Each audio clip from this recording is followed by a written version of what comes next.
2주 전에 부활주의를 우리가 보냈습니다. 예수님께서 우리 죄를 위하여 십자가에 죽으셨다가 3일 만에 부활하심으로 우리의 주와 그리스도가 되신 날, 이 날을 기념해서 우리는 부활주일 감사 예배를 하나님께 드렸습니다. 그런데 이 예수님의 이 부활이 우리와는 어떠한 관계가 있을까요? 예수님의 부활로만 끝나는 것이 아니라 우리 한 사람 한 사람에게 또한 영적인 부활과 육적인 부활의 은혜가 우리에게 미쳐진다는 사실을 오늘 이 성경 말씀을 근거로 해서 말씀을 전해드리고자 합니다. 오늘 예수님께서 유대인들에게 이런 말씀을 하십니다. 여기에 나오는 유대인들은 예수님을 믿는 사람들이 아닙니다. 예수님을 온전히 따랐던 사람들도 아닙니다. 예수님께서 안식일에 38년 된 병자를 예수님이 고치십니다. 그 고치는 현장을 목격한 사람들, 또한 그 소식을 들었던 사람들이 화를 냅니다. 왜 화를 내느냐? 왜 안식일에 일을 하느냐? 이런 얘기예요. 왜 안식일에 일을 하느냐? 고침받은 사람은 이전에 들것에 실려서 움직일 수밖에 없었던 그런 병인이었습니다. 병자였는데 그를 예수님이 고쳐줬어요. 그러면 고쳐주면 일어나서 그 들것을 가지고 가야 될 거 아니에요. 들것을 가지고 가는 것도 일이다. 왜 너는 안식일날 일하지 말라고 하는데 일에서 하나님의 법을 어기느냐? 너를 고쳐준 이가 누구냐? 했을 때 이후에 그분이 바로 예수라는 사실을 사람들에게 전합니다. 그런데 예수라는 사실을 전했을 때 사람들이, 거기에 있는 사람들이 유대인인데 그걸 싫어하는 겁니다. 어떻게 유대인이 안식일을 지키지 않을 수 있을까? 그래서 예수님을 싫어합니다. 오늘 바로 5장 18절에 보면 이렇게 말을 합니다. 예수님께서 이렇게 말씀하셨어요. 내 아버지께서 이제까지 일하시니 나도 일한다. 이러면서 그 말을 했을 때 유대인들이 이로 말미암아 더욱 예수를 죽이고자 했다고 합니다. 그 이유는 이겁니다. 첫 번째는 안식일을 범할 뿐만 아니라 안식일에 일하지 말아야 되는데 일을 했다.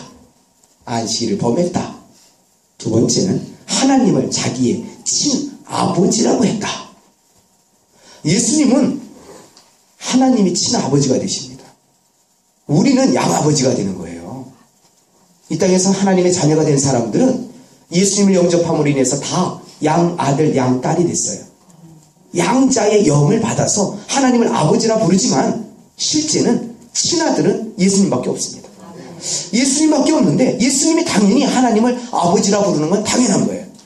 하지만 하나님을 아버지라 불렀다는 그것이 죄가 된다. 유대인들이 그러는 거예요. 예수님을 잘 모르는 거예요. 너무나 모릅니다. 더군다나 예수님이 이런 얘기를 하는 거예요. 아버지께서 안식일에 일하신다. 우리는 안식일에 쉬라고 하죠. 하나님은 안식일에 쉬라고 이렇게 하시는데 하나님은 정작 일하세요. 영혼들에게 말씀을 먹여야 될 거 아닙니까? 그렇죠. 안식일에 예배드리러 나오는 이들에게 하나님은 일을 하셔요. 그 시간에. 어머니, 아버지들께서 자녀들 다 초청해 놓고요. 집안에서 음식거리를 다 준비해서 다 먹이는 것처럼 하나님께서 이 주일 날도요. 하나님께서 이 종에게 하나님의 말씀을 주셔서 이 말씀을 먹이게끔 합니다. 신령한 하나님의 양식을, 영적인 양식을 먹이게끔 해요. 하나님도 일하신다니까요. 하나님이 안식일에 일하는 것처럼 나도 일한다. 예수님이 그렇게 말씀하는 겁니다. 그것에 대해서 유대인들이 예수님을 더욱더 죽이고자 하는 그 마음이 있잖아요. 세상에 하나님의 아들 되신 예수님께서 38년 된 병자를 고친 이후에 하나님 아버지께서 일하시니 나도 일한다는 그 말 한마디가 예수님이 무슨 죽을 죄를 진 겁니까? 아니잖아요. 그런데 예수님을 죽이고자 하는 무리가 생겼습니다. 오늘 그러한 상황 가운데 이 말씀이 전해지는 거예요. 그렇게 예수님을 죽이고자 하는 눈을 시퍼렇게 뜨고요. 예수님을 죽이고자 하는 그들을 향해서 그들을 바라보면서 예수님이 이 말씀을 하는 겁니다. 오늘 19절에 이렇게 말씀합니다. 그러므로 예수께서 그들에게, 여기에 그들은 유대인들을 말해요. 예수님을 죽이고자 했던 유대인들, 그들에게 이르시되 내가 진실로 진실로 너희에게 이르노니 아들이 아버지께서 하시는 일을 보지 않고는 아무것도 스스로 할 수 없나니 아버지께서 행하시는 그것을 아들도 그와 같이 행하느니라. 아멘. 예수님이 그러세요. 나는 아버지 하나님의 아들이 되는데 이 아들은 아버지께서 하시는 일을 보지 않고는 아무것도 스스로 할 수 없다고 합니다. 그러면은 이 말씀으로 볼 것 같으면 예수님은 아버지께서 하신 것을 본 그대로 하신다는 거예요. 이 지상에서. 하나님께서도 이런 일을 행하셨답니다. 하나님께서 구약성경을 통해서 수많은 병자들을 하나님의 사람들을 통해서 고치십니다. 하나님의 사람들을 통해서 고쳤지만 실제적으로 고친 분은 하나님이세요. 죽은 자도 살렸습니다. 그것은 사람을 통해서 하나님이 하신 일이에요. 그래서 하나님께서 스스로 말씀하시기를 나는 치료하는 여호와라 이렇게 말씀해요. 나는 치료하는 여호와다 말씀합니다. 그래서 예수님은 그렇게 말씀하세요. 아버지께서 일하시니까 아버지께서 일하시는 걸 난 보고 본 그대로 행할 뿐이다. 이렇게 이야기를 합니다. 그래요. 유대인들은 그렇게 말을 했다고 해서 죽이려고 하는데도 예수님은요, 그들에게 더 죽일 거리를 더 남겨주는 거예요. 더 화를 북돋우는 겁니다. 그렇잖아요. 그냥 잠잠할 수도 있잖아요. 그런데 예수님 그들에게 지지를 안 해요. 아주 당당하게 그렇게 말씀을 해버리십니다. 아버지께서 나한테 다 보여주셨다. 그래서 나는 그 본대로 이 땅에서 행할 뿐이다. 이렇게 말씀합니다. 그렇게 말씀하시면서 오늘 20절에는 이렇게 말씀합니다. 아버지께서 아들을 사랑하사 자기가 행하시는 것을 다 아들에게 보이시고 또 그보다 더 큰 일을 보이사 너희로 놀랍게 여기게 하시리라. 이제는 앞으로 예수님께서 하실 일은요, 더 큰 일들을 보여주신다는 거예요. 예수님은요, 이 이후에 죽은 자를 살리십니다. 죽은 자를 살리시는데 나사로 있잖아요. 나사로야 나오너라. 세상에 죽은 자를 살린 사람은 없어요.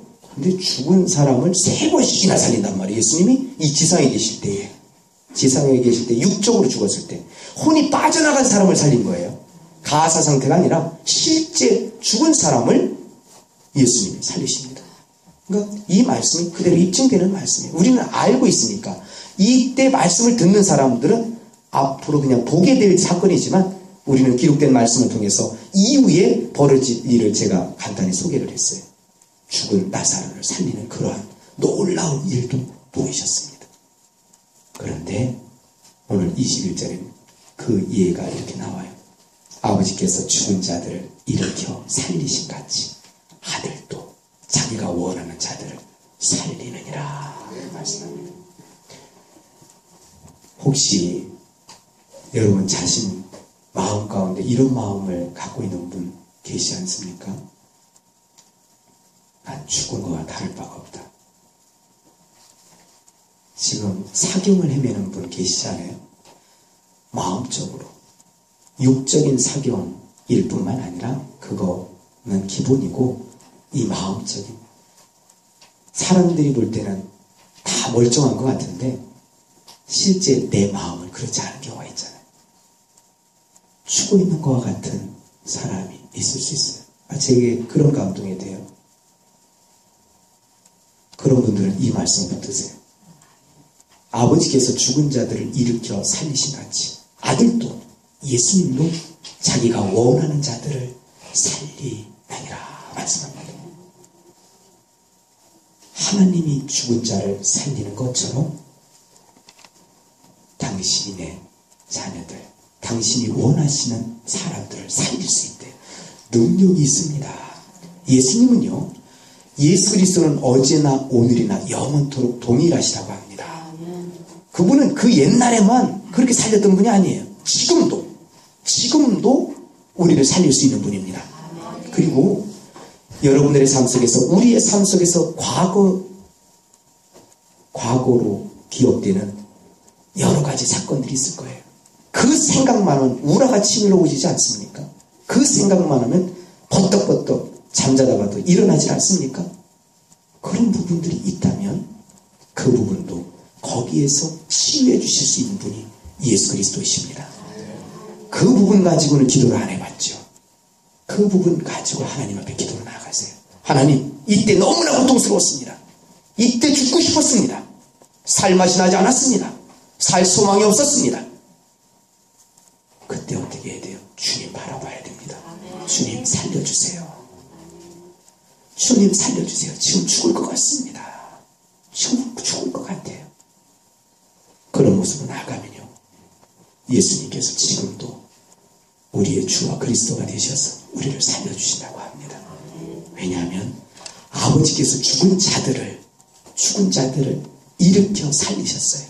그와 마찬가지로 아들 되신 예수님께서도 자기가 원하는 사람들을 다 살려줄 수 있다고 합니다.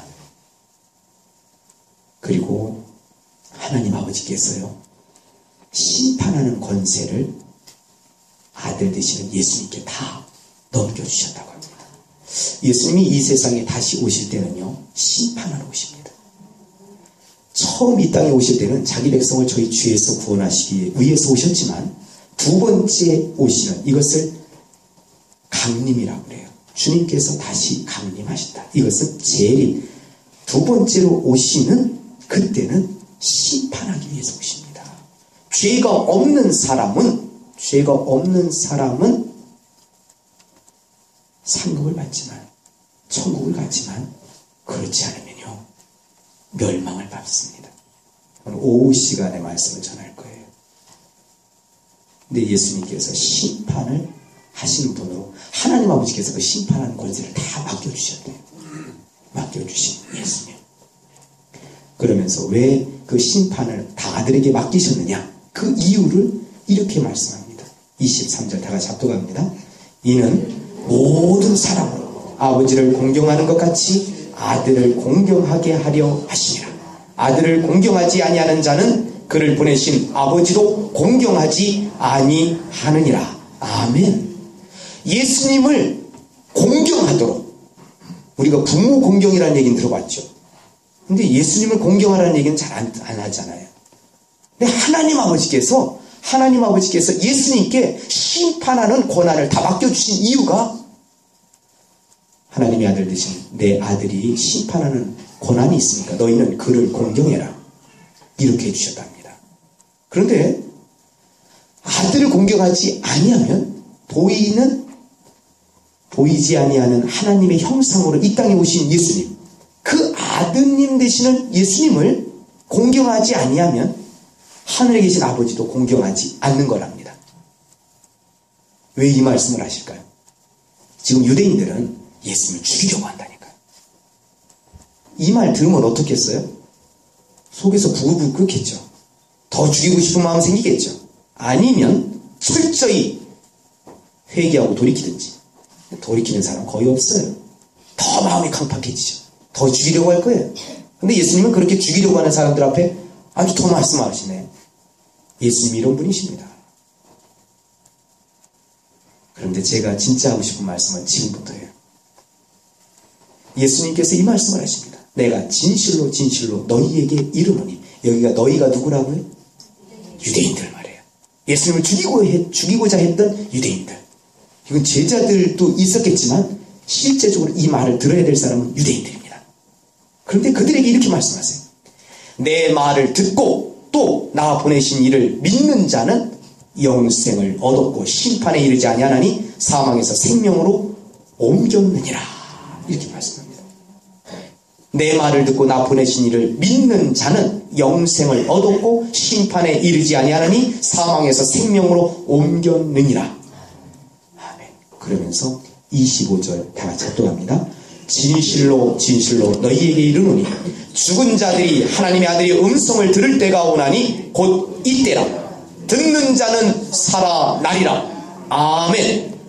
지금 예수님을 죽이고자 했던 유대인들에게 이 말씀을 하셨어요. 그들이 살아나려면 어떻게 해야 돼요?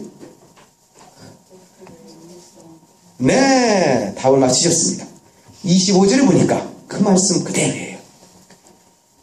하나님의 아들의 음성을 들을 때가 오나니 곧 이때라. 듣는 자는 살아나리라.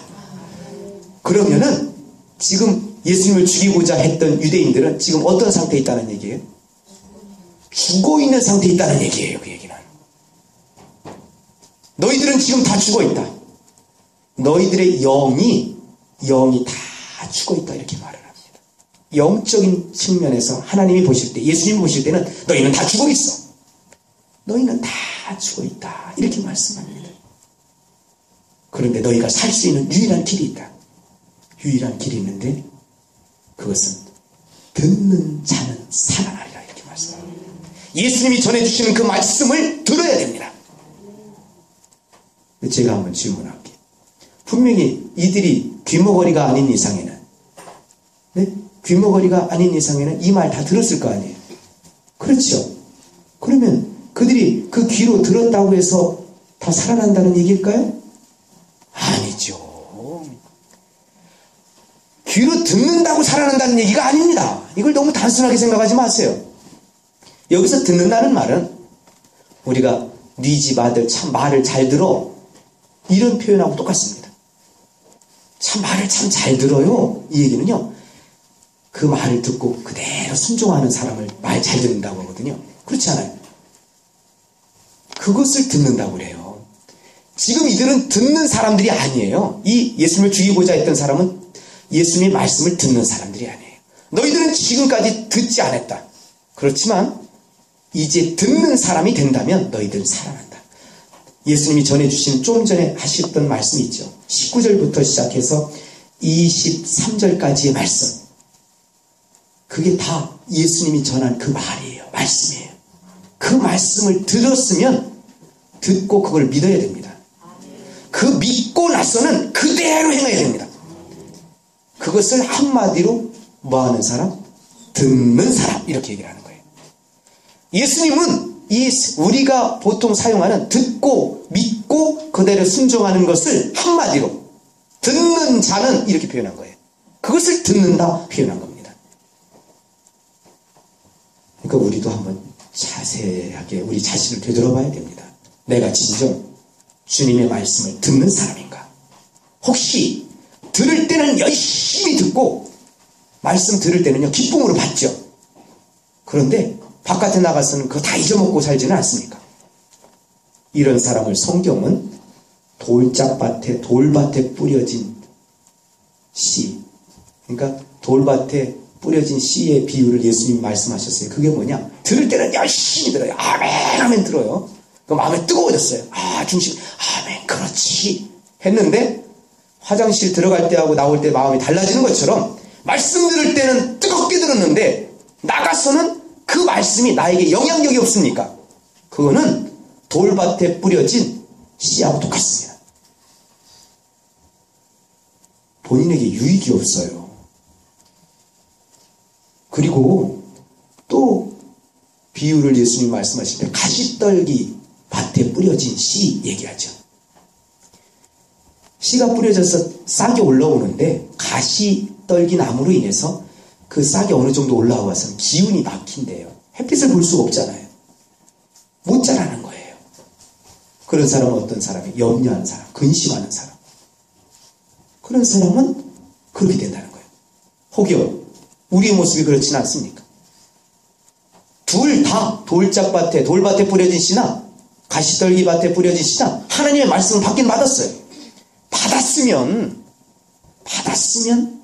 싹이 나고 그 다음에 열매를 맺어야죠. 오늘 말씀을 잘 들으세요. 이거는 나의 생명이 걸리는 문제입니다. 예수님이 분명히 말씀하세요. 내 말을 듣는 자는 살아나리라. 이들이 오늘 예수님이 전하셨던 그 말씀을 먼저 들을 때는요, 주의 있게 들으세요. 제가 말씀 전할 때 저를 쳐다보라고 이렇게 말씀을 종종 합니다. 주의 깊게 듣기 위해서. 한 말씀이라도 놓치지 마세요. 놓치지 않기 위해서 아주 귀를 쫑긋 세우고요. 졸음이 오면 꼬집으세요. 허벅지를 꼬집으세요. 그것도 안 된다. 눈을 비비세요. 눈물 나게끔. 그리고 그 말씀을 깨달음으로 왔으면 그 다음에는요, 그 말씀에 온전히 순종하십시오. 순종하지 못할 내겐 그런 힘이 없다. 기도하세요. 기도해도 힘이 안 생긴다. 금식하세요. 그래야 오늘 예수님이 말씀하신 듣는 자가 될 수 있습니다.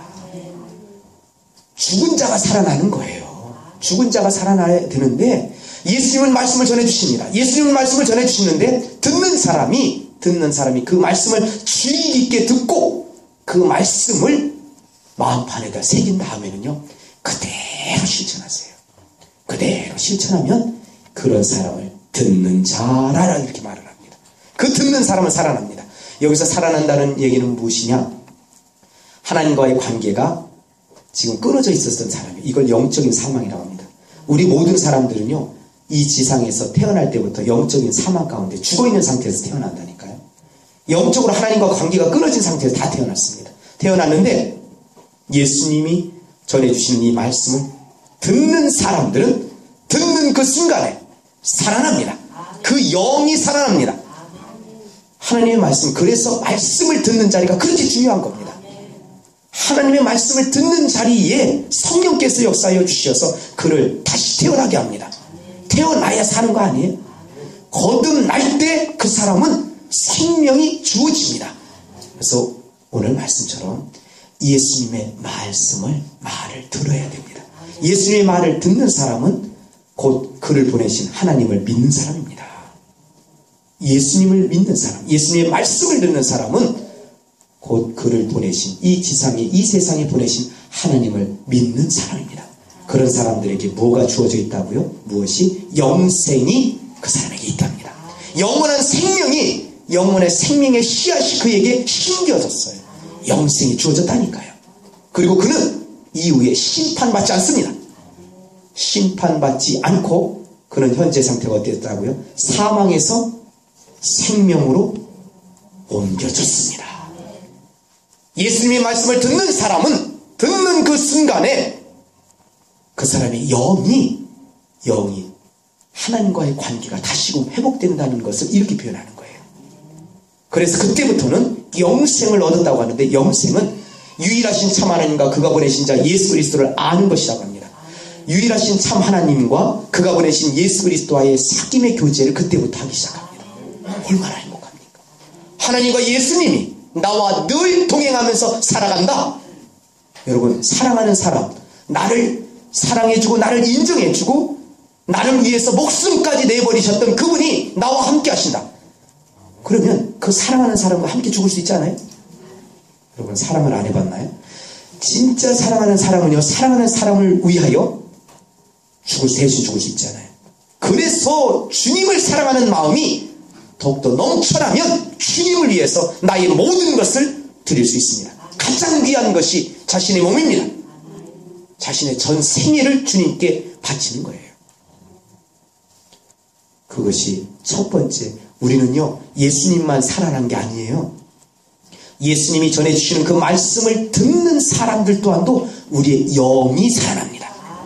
이 영이 살아났다는 얘기는 영이 하나님과 이제 다시금 교제 나눌 수 있는, 그분을 인식할 수 있는, 그분과 함께 할 수 있는 그런 살아남을 말합니다. 이게 사망에서 생명으로 옮겨진 것을 말합니다. 에베소 2장 1절이 그래서 이렇게 말씀합니다. 허물과 죄로 죽었던 너희를 살리셨도다. 그가 허물과 죄로 죽었던 너희를 살리셨도다. 아멘. 그래서 우리는 왜 사망 가운데 있었느냐?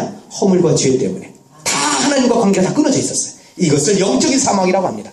이 영적인 사망 가운데 있었을 때는 마음의 평강도 없습니다. 기쁨도 없습니다. 하나님과 바른 관계에 있지 않습니다. 하지만 예수님이 전해주시는 그 말씀을 듣는 사람들은 듣는 그 순간에 그 영이 살아납니다. 영이 살아나서 이제 영원한 생명을 소유하게 돼요. 그래서 하나님과 예수님과 함께하는, 함께 살아가는 그런 은혜를 받게 됩니다. 그래서 그 사람은 하나님의 자녀가 된 그 사람은요 결코 심판에 이르지 않아요. 정죄함에 이르지 않는다는 얘기예요. 정죄 가운데 있으면 나중에 지옥 갑니다. 심판이 그래서 무서운 거예요. 그리고 우리는 사망에서 생명으로 옮겼다고 그랬어요. 그런데 여기에 이 말씀을 듣던 사람들은 과연 들었을까? 안 들었어요. 죄송하지만 말씀을 들었는데도 듣지 않는 사람들도 있었습니다.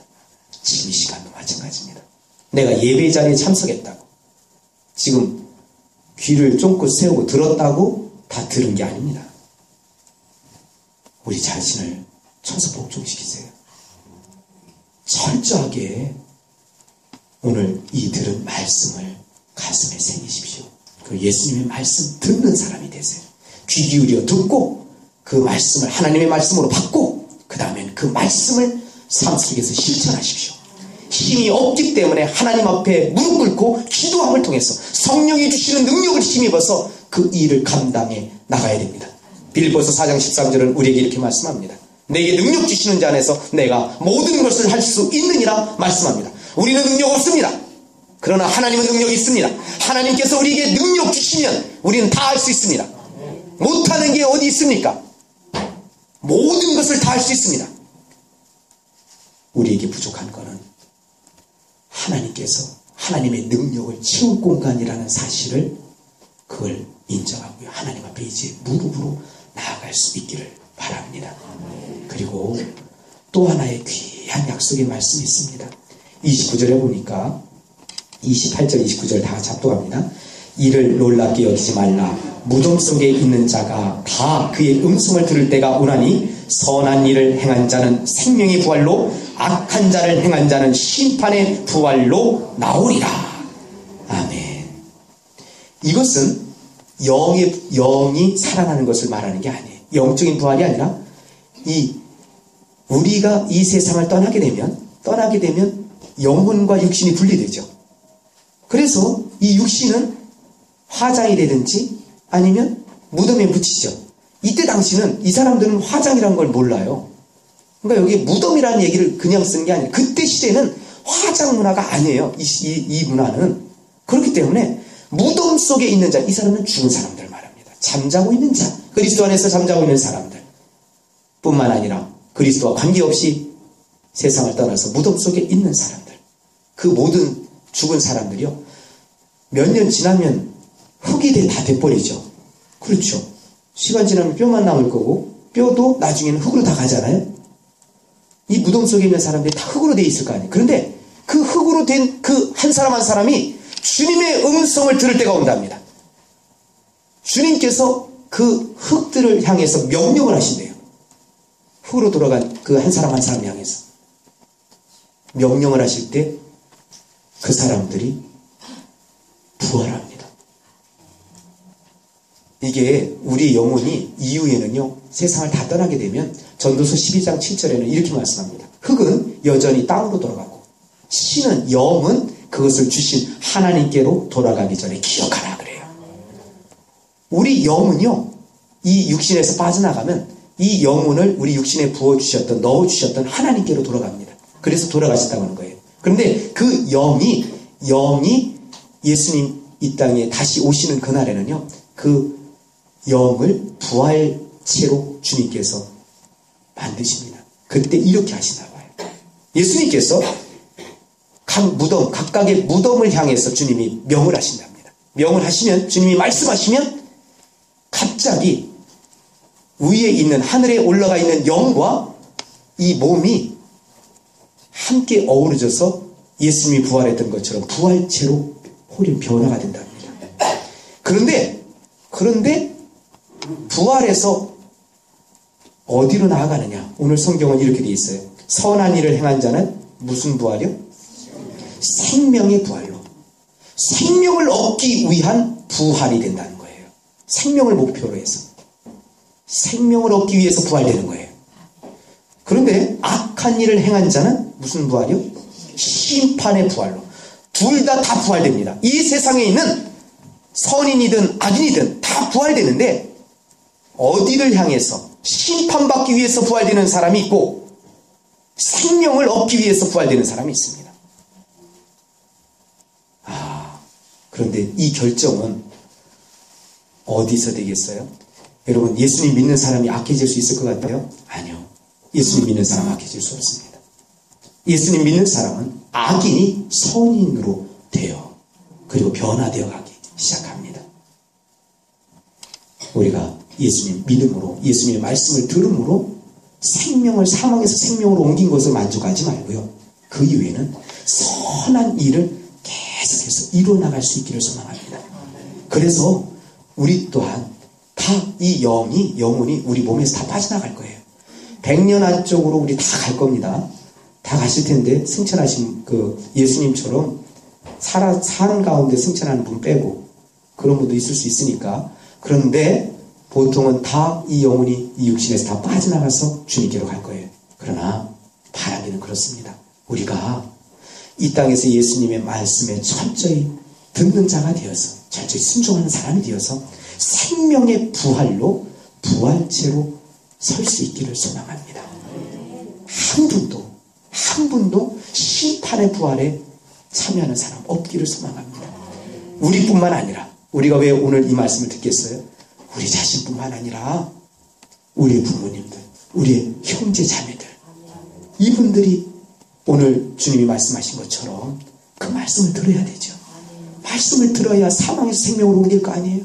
그리고 그분들이 사망에서 생명으로 옮겼을 뿐만 아니라 이후에 우리 죽은 이후에 무덤에 있을 때 이후에 생명의 부활로 나아갈 수 있지 않겠습니까? 듣지 않는 사람들에게는 소망이 없습니다. 주님의 말씀에 순종하지 않는 사람들에게는 소망이 없어요. 그들은 심판의 부활로 나아갈 수밖에 없습니다. 그러니까 교회를 나오는 곳으로만 만족하지 마세요. 나오는 것으로 만족하는 게 아니라 철저히 주님의 말씀을 듣는 사람이 되어서 모두 다 주님 오시는 그날에 다 생명의 부활로 주님 앞에 당당히 설 수 있기를 소망합니다. 다 같이 기도하겠습니다. 하나님 아버지 감사합니다.